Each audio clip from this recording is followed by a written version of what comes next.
하나님의 말씀 요한계시록 21장 1에서 8절 다 같이 한 목소리로 읽겠습니다. 시작. 또 내가 새 하늘과 새 땅을 보니 처음 하늘과 처음 땅이 없어졌고 바다도 다시 있지 않더라.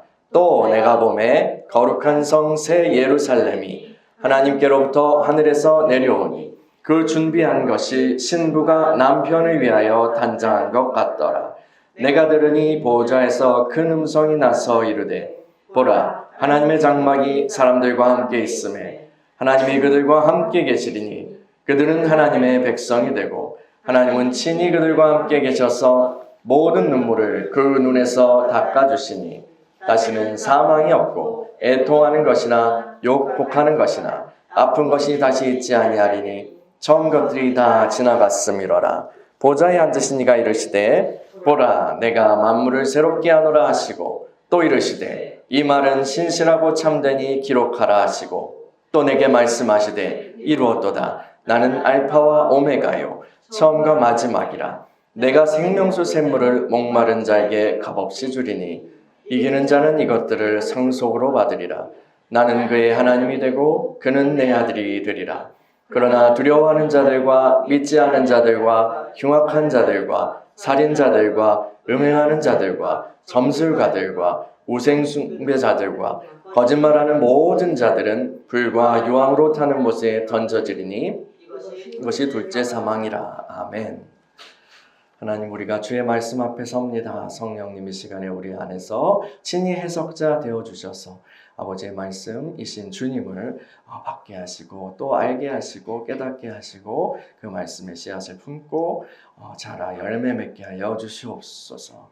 성령님 이 시간에 운행하여 주시며 또 말씀을 전하는 종을 붙들어 주셔서 주의 권능으로 사랑으로 진리를 전하게 하여 주시옵소서. 예수 그리스도의 이름으로 기도합니다. 아멘. 샬롬. 하나님께서는 하늘과 땅과 모든 만물을 만드신 창조주이십니다. 그런데요, 그분이 왜 모든 만물을 창조하셨을까요? 그분은 왜 이 모든 만물을 창조하셨을까? 우리는 알 수 없어요. 그렇죠? 왜? 라는 질문에 대해서 우리는 알 수 없어요. 단지 하나님께서는 그것을 원하셨고요. 결정하셨고 행하셨어요. 여러분, 하나님의 존재 방식은 완전하고 충만합니다.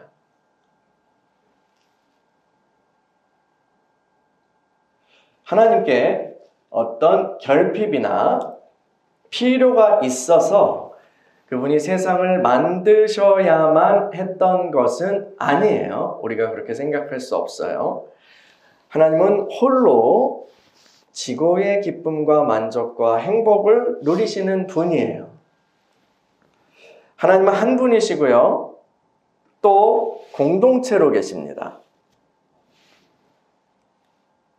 삼위 하나님의 교제는 완벽하고 어떤 부족함도 없어요. 그러므로 하나님은 심심하시거나 외로우셔서 세상을 만드신 것이 아닙니다. 우리는요, 그 이유를 알 수 없어요. 하나님께서 이 세상을 만드신 이유요. 그 왜에 대한 질문은 그래서 많은 사람들이 하지만 우리 아들도 저한테 하나님 왜 세상을 만드셨어? 라고 질문하는데 그 이유를 알 수 없어요. 하나님께서는 만드셨어요. 하나님께서는 계셨고 그리고 이 세상을 창조하셨어요. 하나님께서 창조하신 만물은 하나님의 어떠하심에 대한 표현이었어요. 여러분, 예술 작품 관람하는 거 좋아하세요? 미술 관람하는 거 좋아하시는 분? 조각품 좋아하시는 분? 우리가요, 예술 작품을 이렇게 보면요, 그것을 통해서 그 만든 예술가를 느낄 수 있어요. 예수가 어떤 사람이겠구나 라는 것을 느낄 수 있어요. 우리는 이 세상에 있는 여러 가지 피조물들을 보면서 그것을 만드신 하나님을 떠올릴 수 있어요. 어떤 분이시겠구나. 여러분, 새들이 나는 것을 보세요. 새들이 나는 걸 보세요. 또 바다 생물들이요. 다양하고 굉장히 신비하고 때로는 이상하게 생긴 것도 있잖아요. 그런 아주 신비한 생김새를 한번 보세요. 자연사 박물관 이런 데 가면 수족관이나 이런 데 가면 더 볼 수 있죠. 모아놨으니까. 또 꽃과 나무들, 요즘 아름다운 꽃이 이렇게 피죠. 꽃과 나무들의 그 색감을 한번 보세요. 그 색감이요. 그 세계 최고의 디자이너들이 만든 옷보다도 훨씬 더 아름답죠. 하나님은 정교하시고, 우리가 하나님의 피조물들을 볼 때 하나님은 정교하시고 지혜로우시고 또 아름다운 것들을 좋아하시는구나, 또 아름다운 것들을 아시는 분이구나 라는 것을 알 수 있어요. 이 모든 피조물들이 하나님의 어떠함을 표현하고 있어요. 그런데 그 중에서도 사람은 매우 특별한 피조물이에요. 모든 피조물이 하나님의 어떠하심, 하나님의 영광을 반영하고 있어요. 그런데요, 사람은 특별해요. 그 중에서도 사람이란 피조물은 특별합니다. 성경은 하나님께서 사람을 만드실 때 하나님의 형상으로 창조하셨다고 얘기해요. 그 의미는요, 하나님께서 이 사람을 하나님의 어떠하심, 그러니까 하나님의 영광을 가장 또 충만하게 많이 반영하는 존재로 창조하셨다는 의미입니다. 그래서 하나님이 어떤 분인지 알고 싶다면 사람을 보면 되었던 거예요. 하나님께서는 그 사람을 땅에 두시고 그분이 만드신 모든 만물을 누리고 다스리게 하셨죠. 그 모든 것들은, 다른 모든 만물들은 이 하나님께서 누리시는 그 참으로 좋은 아름다움과 기쁨과 그 정교함과 하나님의 지혜로움과 이 모든 것들을 다 반영한 거예요. 하나님 만드신 것들은요.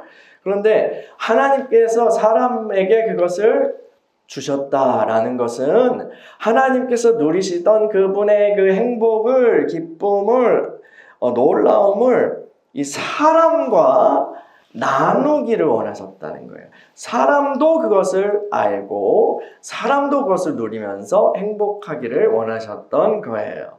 이것이 창조를 통해서 하나님께서 원하셨던 일입니다. 그런데 그뿐만이 아니에요. 가장 좋은 것들도요, 아주 좋은, 어떤 좋은 것들도 이 세상에서 하나님께서 만드신 많은 좋은 것들도 하나님 자신에 비할 바는 아니에요. 하나님 자신의 아름다움과 하나님 자신의 지혜로우심과 하나님 자신의 풍성함에 비할 바가 아니에요. 그래서 마지막으로 하나님께서는 하나님 자신을 사람과 나누기를 원하셨어요. 하나님 자신을요. 그게 뭘까요? 6일의 창조가 끝난 후에 하나님께서 제7일에 안식하신 거예요. 안식하셨다라는 것은요, 하나님께서 사람과 모든 이 피조물들 가운데 함께 임재하시며 함께 거하셨다는 의미예요.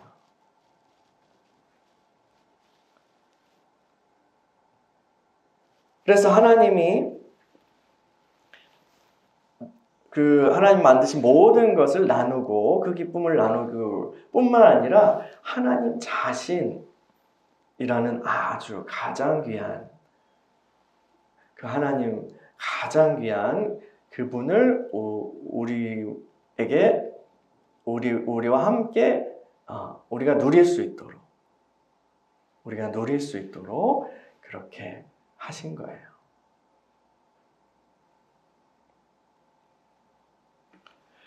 여러분 연애 다 해보셨잖아요. 그렇죠? 연애 많이 해보셨나요?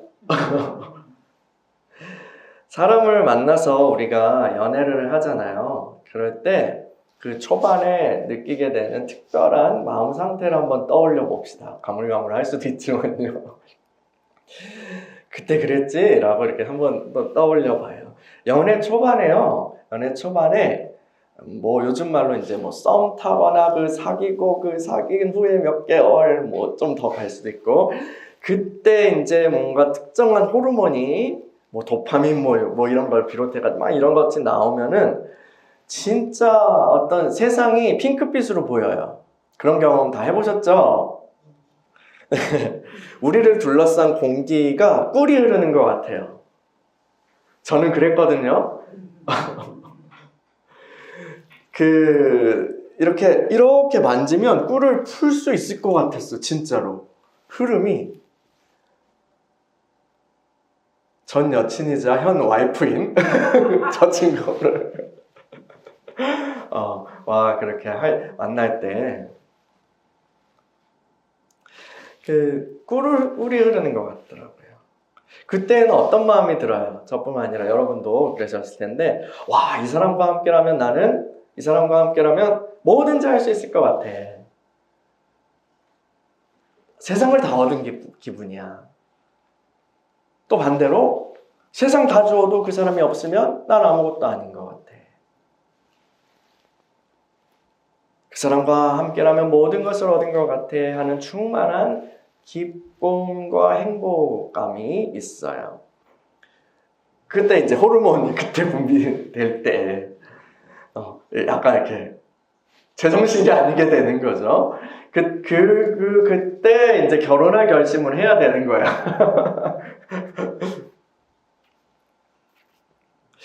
그래서 이제 결혼하게 하시는 그런 섭리도 있겠죠. 그런데요, 여러분, 이 독특한 감정 경험, 이 독특한 어떤 체험은요, 또한 태초에 하나님과 사람 사이에 존재했었던 그 사랑의 관계가 무엇이었는지 보여주는, 하나님과 사람과의 그 사랑의 관계가 무엇이었는지 보여주는 교육 자료이기도 합니다.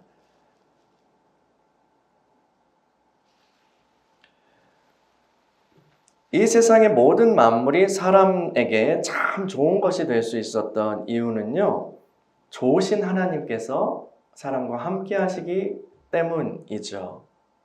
하나님이 함께 하시지 않으시면 사람은 결코 행복할 수 없어요. 그런데 사람은요, 어떻게 됐어요? 뱀의 유혹에 넘어가서 하나님을 떠났잖아요. 하나님 없이도 행복할 수 있지 않을까? 라고 생각한 거예요. 근데 그 일은 사람의 생각대로 진행되지 않았어요. 모든 좋은 것들은요, 하나님 없이는 누릴 수 없는 거예요. 하나님의 임재가 떠나니까, 쫓겨났다고 표현되죠. 하나님의 임재가 떠나니까 모든 좋은 것들은 좋은 것이 아닌 것이 되었어요. 변질되었어요. 사람을 둘러싼 환경은요, 순식간에 어두움으로 바뀌었어요. 이 아담 이후로요, 사람들은 끊임없이 하나님 없는 행복이라는 헛된 소망을 가집니다.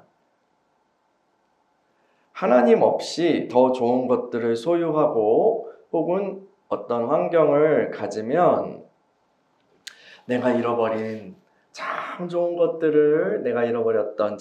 것들을 회복할 수 있을 거야 라고 생각하는 게 그러한 마음이에요.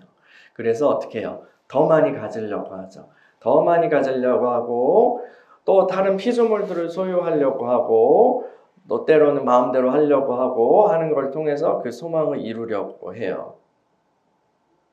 그러나 이건 헛된 소망이죠. 여러분, 우리 주님께서 탕자의 비유 말씀하셨잖아요. 그죠? 탕자의 비유에 등장하는 둘째 아들은 우리들의 모습이잖아요. 이 둘째 아들은 아버지가 돌아가시지도 않았는데 미리 유산을 받아 챙겨요. 그래서 아버지 집을 떠나요.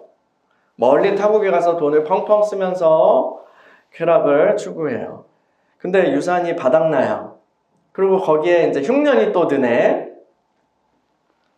그래서 그는 돼지 먹이도 제대로 얻어먹지 못하는 비참한 신세가 됩니다. 그때 그는 깊이 후회하면서 아버지 집을 떠올리죠. 아버지 집에 가면 종이라도 노예로라도 그렇게 시켜달라고 그러면 받아주시지 않을까? 그러면 굶어 죽지는 않을 거야. 그래서 돌아가요. 그래서 아들이 아버지 죄송해요. 제가 죄를 범했어요. 저를 종으로라도 막 이런 얘기를 이제 혼자 생각한 말을 열심히 연습했던 말 하려고 하는데 그 말 다 끝나기도 전에 아버지가 맨발로 달려온 아버지가 그 더러운 그 거짓골이 된 아들을 품에 안으시고 그를 집으로 데려와서 씻기고 옷을 갈아입히고 반지도 다시 끼워주시고 회복시켜 주시죠. 이 탕자의 비유는요 정말 감동적이에요. 그렇죠? 이 이야기는 하나님의 구원 이야기의 요약이라고 할 수 있어요. 하나님께서는 자신을 배반하고 떠난 그런 사람을 다시 찾으시기를 원하십니다. 그리고 그 사랑의 관계를 회복하기를 원하십니다. 하나님께서는 우리와 다시 함께 하시기를 원하십니다. 하나님의 함께 하심이 회복되면 탕자가 아버지 집에 돌아가면 이제 그가 깨끗한 옷과 또 다른 그 아들의 집이와 모든 것들이 다시 그렇게 회복됐던 것처럼 하나님의 함께 하심이 사람에게 회복되면 하나님께서 사람에게 주셨던 모든 좋은 것들, 모든 만물들도 다시 핑크빛으로 새롭게 될 거예요. 여러분, 하나님께서 사람과 다시 함께 하시는 그 세상, 새로운 세상, 그것이 바로 성경 전체 이야기의 엔딩이에요. 다시 태어난 것 같아요. 내 모든 게 다 달라졌어요. 좀 된 노래인데 이 노래 아세요? 윤종신의 환생이었잖아요. 사랑에 빠졌을 때 완전히 모든 게 달라졌다, 모든 게 새로워졌다고 노래하는 그런 노래죠. 이거는 이제 마음의 문제예요. 똑같은 환경인데, 똑같은 난데 완전히 다르게 인식되는 거예요. 그 사람과 그 사랑의 관계를 맺음으로써요.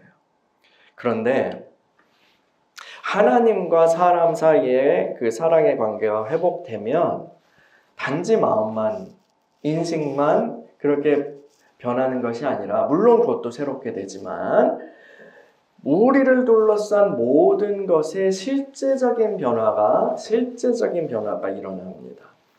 모든 만물은 다시 하나님의 영광을 찬란하게 비출 거예요. 하나님의 공의와 사랑의 아름다움을 바라게 될 거예요. 그리고 본래의 관계로 사랑과 관계를 맺게 될 거예요. 그게 뭐였어요? 모든 만물을 하나님이 사람에게 주시는 선물이었어요. 참 좋은 선물이었어요. 그렇게 되는 거예요. 그 하나님의 본래 의도대로 회복되는 거예요. 오늘 우리가 읽은 말씀은요, 이 만물의 회복이 어떠한 것인지를 보여주고 있는 거죠. 요한계시록 21장 1에서 2절 읽어볼게요. 시작. 또 내가 새 하늘과 새 땅을 보니 처음 하늘과 처음 땅이 없어졌고 바다도 다시 있지 않더라. 또 내가 보매 거룩한 성 새 예루살렘이 하나님께로부터 하늘에서 내려오니 그 준비한 것이 신부가 남편을 위하여 단장한 것 같더라. 아멘. 성경은 우리의 종착역이 새 하늘과 새 땅이라고 말해요. 이건 새로운 세상이에요. 근데 여기는 바다가 없네요. 이 바다가 없어졌다고 말하는 것은 아마도 뭐 실제일 수도 있지만 상징적인 의미로 볼 수 있을 거예요. 왜냐하면 성경에서 바다는 이제 어둠, 혼돈, 그리고 또 노아의 홍수와 같이 하나님의 진노를 상징하기 때문이에요. 이 새 하늘과 새 땅은 지금 우리가 경험하는 이 세상, 타락한 세상과는 전혀 다른 세상이에요. 그런데 이것이 어떤 식으로 이루어질까에 대해서는 좀 여러 상상을 해볼 수 있어요. 우리가 그리스도를 믿고 거듭났잖아요. 그렇죠? 중생은 새로운 창조예요. 성령께서 우리를 새롭게 창조하신 거예요. 이런 것처럼 이 세상도, 새하늘과 새 땅도 이런 방식으로 이루어지는 것이 아닐까, 이렇게 볼 수 있어요. 그건 갱신되는 거예요. 주님의 영으로 다시 이제 창조가 된, 그러니까 새롭게, 우리 영이 새롭게 된 것처럼 갱신되는 것으로 우리가 이해할 수 있고, 또 완전히 소멸하고 그냥 지구가 그냥 삭제되고 새로운 지구가 혹은 새로운 어떤 것이 나타나게 될 거다. 소멸 후, 삭제 후 다시 라고 그렇게 생각할 수도 있는데, 여러분은 어떻게 생각하세요? 어떤 것을 믿고 어떻게 그림을 그리고 계셨어요? 과거에는 저는 이제 삭제 후 새롭게 완전히 새로운 거를 창조하시는 것 아닐까라고 그렇게 생각했었는데, 지금은 갱신 쪽에 이제 좀 더 마음이 끌려요. 그렇게 하시지 않을까 이렇게 생각하고 있습니다. 여기서 하늘에서 내려오는 거룩한 성 새 예루살렘이 나와요. 그 거룩한 성 새 예루살렘에 대해서는 다음 주에 또 그것만 다루는데, 이 거룩한 성 예루살렘은 그리스도의 신부, 즉 교회 공동체죠. 그리스도의 신부요. 태초에 하나님께서는 사람들의 공동체가 모든 만물을 다스리기를 원하셨어요. 그래서 생육하고 번성하고 땅에 충만해서 다스리라 하면서 이 모든 만물을 하나님의 임재 안에서 그렇게 다스리고 누리기를 원하셨어요. 하나님의 형상의 공동체예요. 그런데 타락으로 그것이 안 됐잖아요. 다시 새롭게 회복된 세상에서는 하나님께서 이 처음에 의도하셨던 이 일이 이루어지는 거예요. 어떻게 해요? 하나님의 형상인 그리스도의 몸이 된 교회 공동체를 통하여 그렇게 이 새하늘과 새 땅을 다스리게 하시는 거예요. 그래서 천국을 유업으로 받는다. 이것을 유업으로 받는다라는 건 이런 맥락에서 여러분 이해하셔야 돼요. 마지막 날 새롭게 된 세상은 새롭게 된 하나님의 백성들을 위한 유업인 거예요. 계속 읽어보죠. 요한계시록 21장 3에서 4절이요. 시작. 내가 들으니 보좌에서 큰 음성이 나서 이르되, 보라, 하나님의 장막이 사람들과 함께 있음에 하나님이 그들과 함께 계시리니 그들은 하나님의 백성이 되고 하나님은 친히 그들과 함께 계셔서 모든 눈물을 그 눈에서 닦아주시니 다시는 사망이 없고 애통하는 것이나 곡하는 것이나 아픈 것이 다시 있지 아니하리니 처음 것들이 다 지나갔음이러라. 아멘. 새로운 세상의 가장 중요한 특징은요, 하나님이 함께 하시는 세상이에요. 하나님이 함께 하시는 세상이에요. 여러분, 우리 신명기 여호수아 이야기 요즘 읽고 있잖아요. 구약성경에 그 이후에도 구약성경의 이스라엘 백성 이야기를 보면 하나님이 함께 하시면 어떻게 돼요? 생명과 평안과 또 승리예요. 그렇죠? 근데 하나님께서 함께 하시지 않으면 어떻게 돼요? 패배하고 비참한 삶을 경험하게 돼요. 하나님이 함께 하시면 적들에게 승리하지만 하나님께서 떠나시면 패배하고 멸망해요. 하나님이 함께 하심이라는 건 그런 의미예요. 하나님의 백성들에게 하나님의 함께 하심이라는 건 이런 의미예요. 하나님께서 함께 하실 때 모든 것이 참 좋게 됩니다. 참 좋았더라. 그것이 신명기에서는 어떻게 표현돼요? 하나님께 순종하고 받는 복의 모습으로 표현되잖아요. 하나님의 함께 하심이야말로 사람들의 복이에요. 여러분, 아까 돌아온 탕자 이야기에서 탕자는요, 아버지의 재산이 내게 참 좋은 것이다 라고 그렇게만 생각했어요. 그래서 재산만 딱 챙겨서 때가 되지도 않았는데 재산만 딱 챙겨서 아버지 집을 떠났죠. 그런데 이것은 잘못된 선택이었습니다. 모든 재산을 탕진하고 비참한 신세가 된 후에야 참 좋은 것이 진정 참 좋은 것이 무엇인지 깨닫고 돌이켰죠. 우리도 착각해요.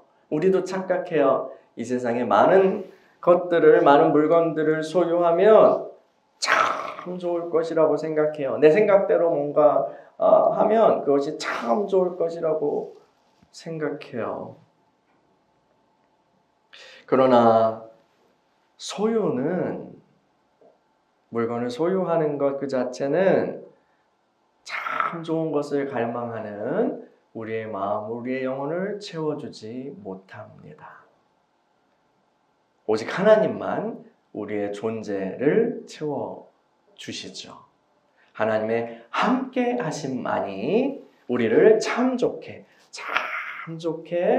하시는 거예요.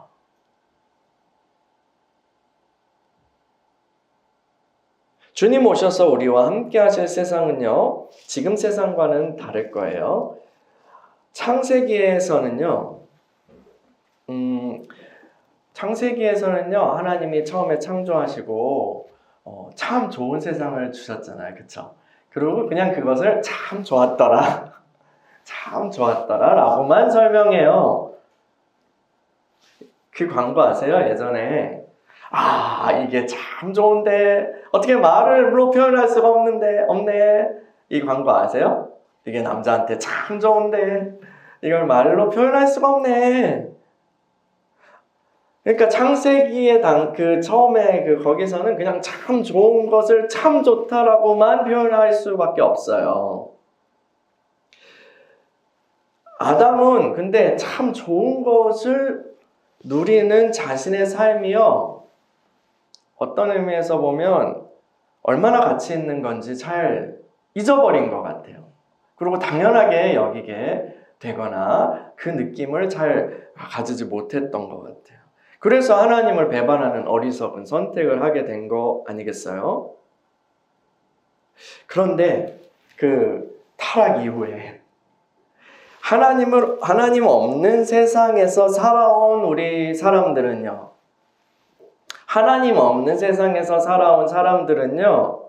이제 참 좋은 것이 무엇인지 다른 방식으로 표현할 수 있게 되었어요. 어떻게요? 부정이 아닌 거예요. 지금 우리가 겪고 있는 이 세상의 고통이 사라지는 것으로, 그것이 없는 세상으로 표현할 수 있는 거예요. 여러분, 집 나가서 고생이다, 집 나가면 고생이다 라고 하는 말 있잖아요. 집에서 이제 뜨끈한 그런 밥 먹고 따뜻한 보일러 오는 그런 집에서 자고 깨끗한 물로 샤워하고 하는 거 늘 하다 보면 당연하게 여기잖아요. 그죠? 엄마가 차려준 아침밥이 당연한 것 같고 내가 씻는 것이 당연한 것 같고, 근데요, 야생 체험한다고 꼭 가출 아니더라도 야생 체험한다고 막 이렇게 문명 없는 곳에서 며칠만 살아보면 어떻게 될까요? 수돗물 틀면 물이 나오는 게 얼마나 귀한 것이었던가. 냄비에 이렇게 끓여 먹을 수 있는 연료가 있다는 게 얼마나 귀한 것이었던가 깨닫게 되잖아요. 몸이 아파본 사람은 아실 거예요, 여러분. 몸이 아파본 사람은 몸이 안 아픈 상태가 얼마나 행복한 것인지 아실 거예요. 몸이 너무 항상 아프다가 어느 날 안 아파. 너무 행복해요. 또 깊은 혹은 낮은 그런 우울감에 늘 빠져 있어. 늘 빠져 있는데 그러다가 어느 날 가벼워지면 마음에서 돌이 하나 빡 빠지고 어느 날 마음이 가벼워지면 마음의 평안이 이렇게도 감사한 일이었구나 라고 알게 되지 않습니까? 그래서 천국이요, 그 새하늘과 새 땅이 이런 식으로 표현되는 거예요. 뭐가 없고 뭐가 없고 뭐가 없고 이 세상에 고통이 없는 그런 곳이요. 이 세상에 그래서요 여러분, 이 세상에서 살면서 지금 이 세상에서 살면서 고통 혹은 결핍을 인식하는 것이 꼭 나쁜 것만은 아니에요. 은총을 입은 자들은, 하나님의 은총을 입은 자들은 그 고통을 통해서 하나님께 나올 수 있게 되기 때문이에요. 그래서 많은 사람들이요, 너무 행복한 상태에서 하나님도 믿어야지 라고 하나님께 나아가기보다 문제가 있어서, 어떤 힘듦이 있어서 그렇게 헤매다가 주님을 만나고 구원을 얻잖아요. 그렇죠? 저 자신도요, 여러분 저도요, 저의 삶에서 어떤 고통스러운 질병이나 아니면 내적인 그런 갈등이 없었다면 세상을 더 사랑했을 것 같아요. 의기양양하고 혈기왕성하고 또 교만하게 그렇게 살았을 것 같아요.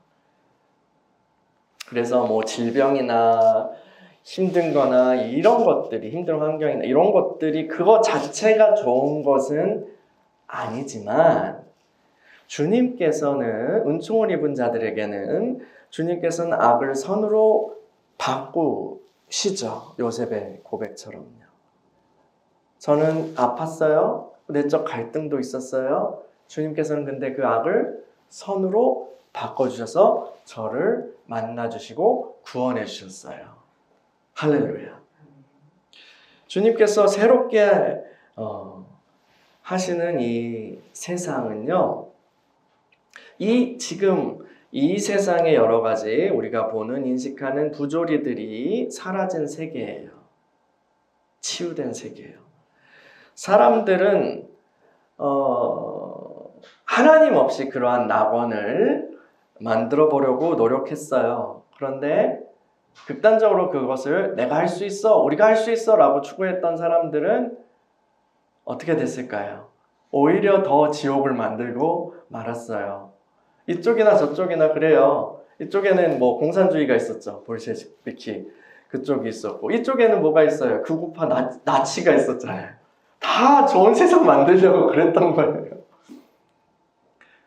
이걸 없애면 우리가 순수한 세상으로 돌아가지 않을까? 저 문제 없애면 우리가 아름다운 치유된 세상이 되지 않을까 했는데 더 끔찍한 지옥을 만들어냈죠.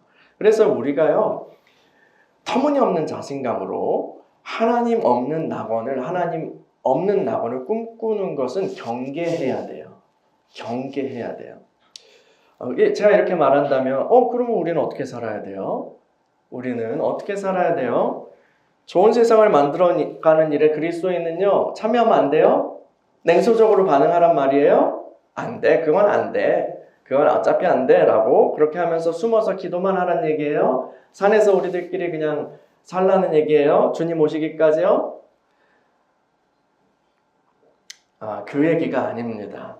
우리는요, 주님 오시기까지, 지금 말씀드리는 것은 이거예요.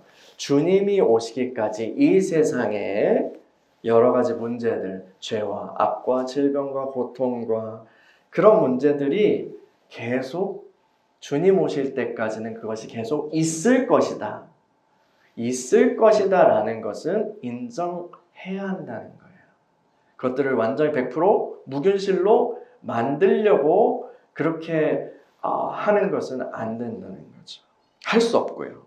할 수 없는 것을 하려는 교만을 버려야 된다는 얘기예요. 그러나 그런 어둠 속에서 우리는 빛으로 살아가야 하는 것입니다. 이게 주님의 가르침이에요. 성경의 가르침이에요. 이 세상이 그러니까 우리도 거기에 따라서 어쩔 수 없이 살아가야 돼. 살아갈 수밖에 없어. 라고 하지 말아야 된다는 거예요. 우리가 단지 어떤 사람들, 그리스도인들이 이 복음을 오해해가지고 요런 모드가 돼요. 세상은 어차피 약하고 이렇게 될 수밖에 없어. 그러니까 우리 영혼만 구원받으면 되잖아. 세상에선 세상의 방식대로 그냥 살아가고 우린 영혼만 구원받으면 돼. 그거는 오해죠. 그건 복음을 잘못 이해한 거예요. 복음은 우리를 이 세대로부터, 이 어둠의 세상으로부터 분리하여서, 구분하여서 거룩한 성도로 부르셨다고 이야기해요. 우리는 올 세상, 하늘에 속한, 새하늘과 새 땅에 속한 사람들이에요. 이미 우리의 소속이 달라졌어요. 근데 그 세상은 어떤 세상이에요? 그 세상은 어떤 세상이에요? 눈물 흘리는 자들의 눈물을 주님께서 닦아주시는 세상이에요. 그래서 우리는 이 세상에서 애통하며 눈물 흘리는 사람들에게 다가가서 위로해야 돼요. 사망의 두려움에 매여있는 이들에게 다가가서 예수 그리스도를, 생명이신 예수님을 전해야겠죠. 고통받는 사람들에게 다가가서 그들을 치유해야 해요. 여러 가지, 고통엔 또 여러 가지 면이 있잖아요. 거기에 다가가서 치유해야 돼요. 주님께서 이 땅에서 그렇게 하셨던 것처럼 우리도 그렇게 해야 돼요. 그리스도 안에 있는 사람은 새로운 창조에 속했어요. 보라, 새 것이 되었도다. 예수 안에 있는 사람 새로운 피조물이다 우리 외우잖아요.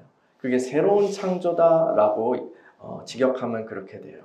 새하늘과 새 땅에 속한 사람들이에요. 이미 새 창조에 우리는 맞닿아 있어요.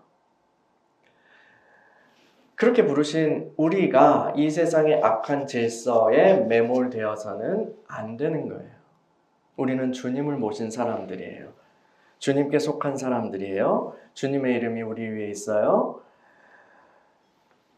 그 주님을 모시고 세상에 나아갈 때 세상이 밝아지는 것이 당연해요. 여러분, 주님이 말씀하셨잖아요. 아무도 등불을 감춰두지 않아. 등불을 누가 감춰도, 등불을 켜서 누가 감춰도 등불은 높이 들어서 그 빛을 비추게 하는 것이 당연하지 않니? 주님께서 우리를 이 세상의 어둠으로부터 부르셔서 빛의 자녀가 되게 하신 것은 그냥 굴 속에서 은둔하며 살게 하시기 위함이 아니에요. 우리는 이 어둠의 한복판에서 당당히 버티며 빛을 비추는 삶을 살아가야 하는 거예요. 그래야지 신랑이 오실 때 빛을 보고 눈에 띄어서 우리를 찾아오실 수 있는 거죠. 우리를 모으실 수 있는 거죠. 혼인잔치에 참여할 수 있는 거죠. 빛이 꺼져 있어? 어둠과 동화되어 있어? 그러면 우리는 신랑의 눈에 띄지 않을 거예요. 요한계시록 21장 5에서 8절 나머지 읽어볼게요. 나머지요. 시작. 보좌에 앉으신 이가 이르시되 보라 내가 만물을 새롭게 하노라 하시고 또 이르시되 이 말은 신실하고 참되니 기록하라 하시고 또 내게 말씀하시되 이루었도다. 나는 알파 오메가요 처음과 마지막이라. 내가 생명수 샘물을 목마른 자에게 값없이 주리니 이기는 자는 이것들을 상속으로 받으리라. 나는 그의 하나님이 되고 그는 내 아들이 되리라. 그러나 두려워하는 자들과 믿지 아니하는 자들과 흉악한 자들과 살인자들과 음행하는 자들과 점술가들과 우상숭배자들과 거짓말하는 모든 자들은 불과 유황으로 타는 못에 던져지리니 이것이 둘째 사망이라. 아멘. 성경은 끊임없이 얘기해요. 복음은 끊임없이 얘기해요. 이 세상은 영원하지 않다. 주님께서 오셔서 여러분 이 세상을 심판하시고 만물을 새롭게 하실 것입니다. 여러분 이 사실을 믿으십니까? 이 사실을 믿는 사람들은 이 세상의 어둠에 굴복하지 않습니다. 부와 명예와 쾌락을 위해서 이 세상과 타협하지도 않아요. 이 세상 사람들은 어떻게 해요? 부를 얻기 위해, 명예를 얻기 위해서 다른 사람들 눈에 눈물을 흘리게 하죠. 다른 사람들을 아프게 하는 것 아랑곳하지 않아요. 내가 손해보지 않기 위해서 다른 사람들이 죽어나가도 모른 척 하는 것이 이 세상의 논리예요. 그러나 우리는 이 세상에 속한 사람들이 아니에요.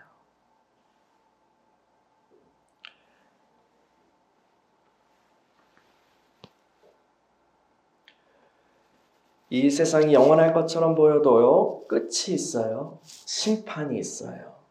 이 세상에 대한 판결은 그리고 이미 내려졌어요. 멸망이요. 그것을 안다면 우리가 이 세상에서 높아지고 칭찬받고 잘 나가는, 더 많이 가지는 그런 것을 추구할 이유가 없습니다. 왜요? 주님이 오시면 모든 것이 뒤집어질 것이기 때문이에요. 뒤집어진다. 새로운 세상이 올 것입니다. 그것은 주님께서 영광 받으시는 세상이에요. 주님께서 다스리시고 그분의 공의와 사랑으로 모든 것을 바로잡으시고 새롭게 하시는 세상이에요. 지금 주님께 충성하는 자들은 그 세상에서 주님과 함께 기뻐하게 될 거예요. 그러나 끝까지 주님께 항복하지 않는 이들은 결국 불과 유황으로 타는 못에 던져지게 될 것입니다. 여러분은 지금 어느 길 위에 계십니까? 어느 길로 가길 원하십니까? 함께 기도하겠습니다.